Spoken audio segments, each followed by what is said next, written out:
Tekle, who joins us from Nairobi. Fisseha is an Amnesty International researcher for the Horn of Africa. He covers Ethiopia and Eritrea. Welcome to the program, Fisseha.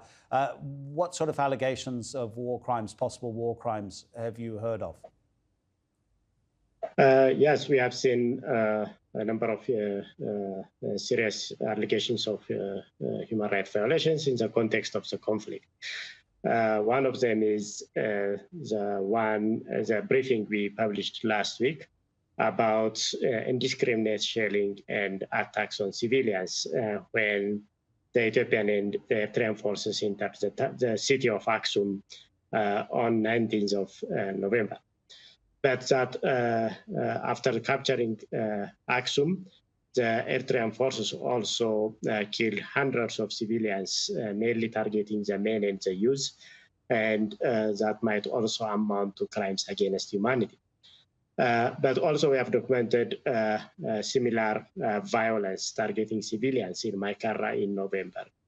So given the complexity of the human rights violations happening in the context of the conflict, we echo the call for an independent UN investigation, and we welcome the statement by the Office of High Commissioner today. And we want to stress that joint investigation might not be the right investigation, given the complexity of the situation in the country right now. What's the situation right now in terms of the strength of the Tigray People's Liberation Front and the confrontation that it's been having with federal troops? I mean, is fighting still ongoing every day? This conflict is happening in information blackouts. Right now, there is limited access to Tigray.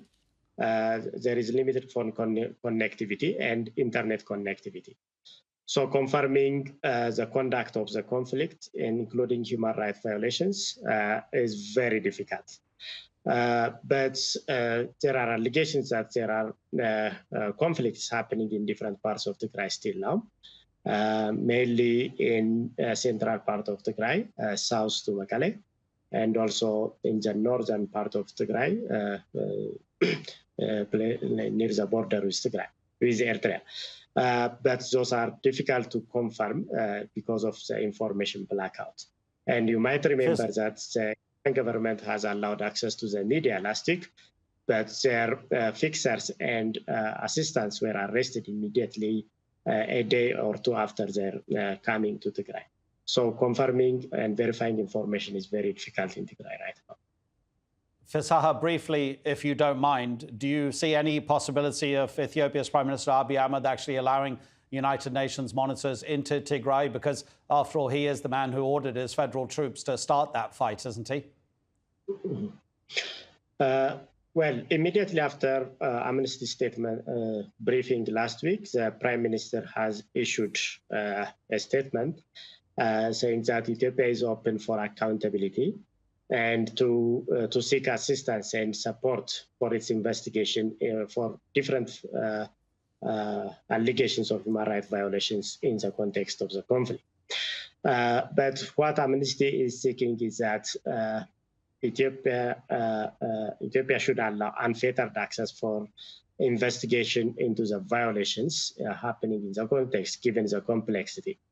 And that's why we are calling on the United Nations Security Council and also member states of the UN Human Rights Council to stress the need for independent international investigation because of the involvement of different forces, including the Eritrean forces in this conflict.